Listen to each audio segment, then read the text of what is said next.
So magandang buhay, mapagpalang araw, happy Saturday everyone. So ayan guys, nakita nyo dahil Sabado ngayon no, tayo ay volunteer ng mga kabataan. Kailangan magluto kami ngayong maaga guys, para maaga natin mapakain ng mga bata. So ang aming lulutuin lang pala dito guys ay upo.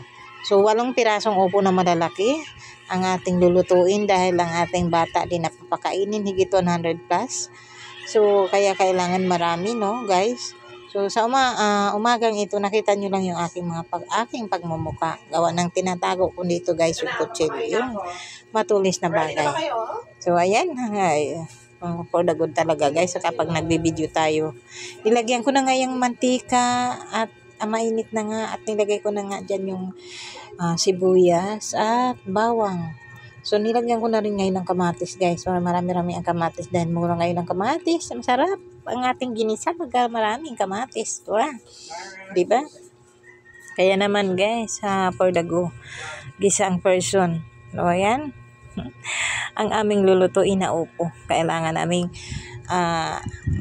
buhating dalawa no guys. So ayan, nilagay ko na nga pala dyan guys yung dahil nga talagang brown na yung kamatis, sibuyas no, ang sarap na ng amoy. At nilagay ko na nga dyan guys yung kiniling ng baboy.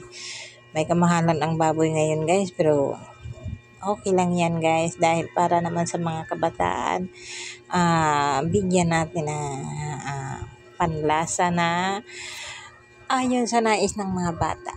So ayan, lagay natin ng seasoning, asin, paminta.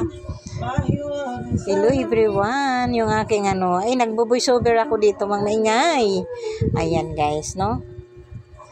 Lagay na natin yung upo. Verdago ang upo guys. Kailangan nating ibaldi. Dahil 8 pirasong upo yan guys. So kailangan na papakain natin sa mga bata yung vitamins naman.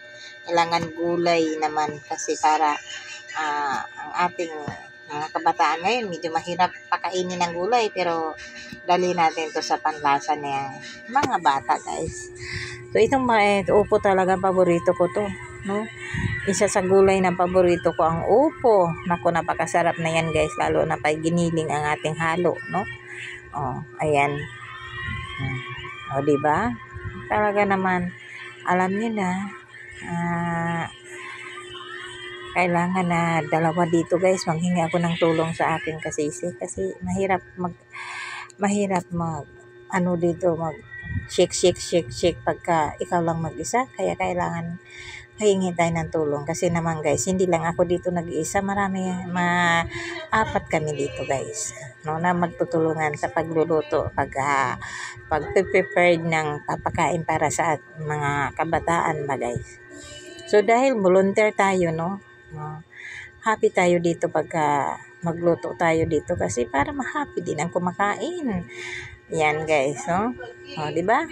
Kailangan dalawa kami dito shake para mahalo-halo guys. May maghawak, may sandok-sandok rin na shake nitong ating niluluto. Pasensya na kayo guys at hindi na mapakita gawa ng walang maghawak nitong video, no? So action na lang muna ang makita. Ayan. Diba? Nasilip nyo na. Marami ang ating niluluto guys dahil nga marami ang ating papakainin. Kaya hindi lang yan guys, 2 luto ko yan dahil hindi lang isang area ang pinapakain namin dito, kundi 2 o 3 area, maging 4 pa nga, di ba?